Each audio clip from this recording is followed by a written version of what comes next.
Hey guys, so today we're going to be doing phase 11 Monday. It's going to be an 8-minute AMRAP, at each different station. We're doing 3 different exercises.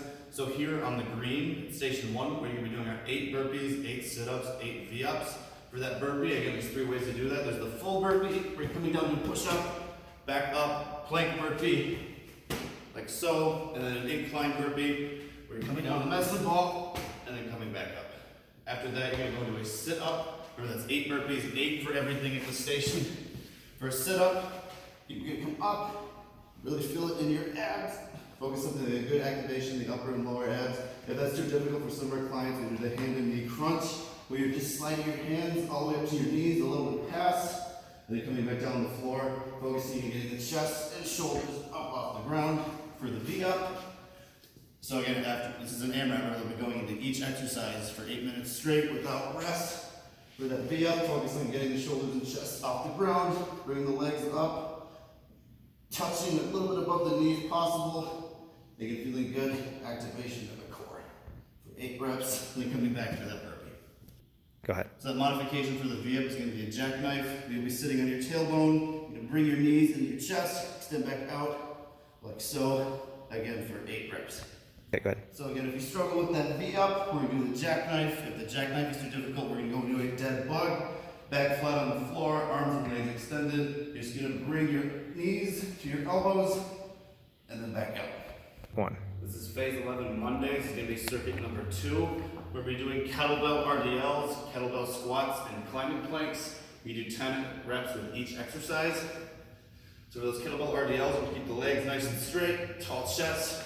You come all the way down, touch the floor, back up, really squeezing the glutes at the top. You should primarily feel this in the glutes and the hamstrings. You can do 10 reps. After that, we're going to go into a kettlebell squat. We will be doing a goblet squat for these. So again, tall chest, holding the kettlebell or dumbbell in this case, up about chest height. Come down nice and low, pushing through the heels on the way back up, really squeezing the glutes hard at the top. After 10 reps of that, we'll go into a climbing plank.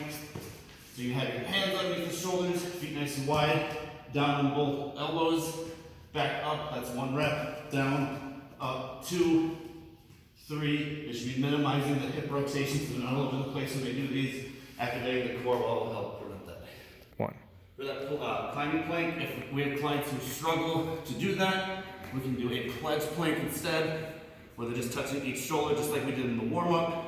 If that's too difficult, we can just hold a plank for, well, since this is an AMRAP, how would that work actually? So if that pledge plank is too difficult, what we'll do instead is a hand lift. Again, feet nice and wide, hands under the shoulders, lift each hand.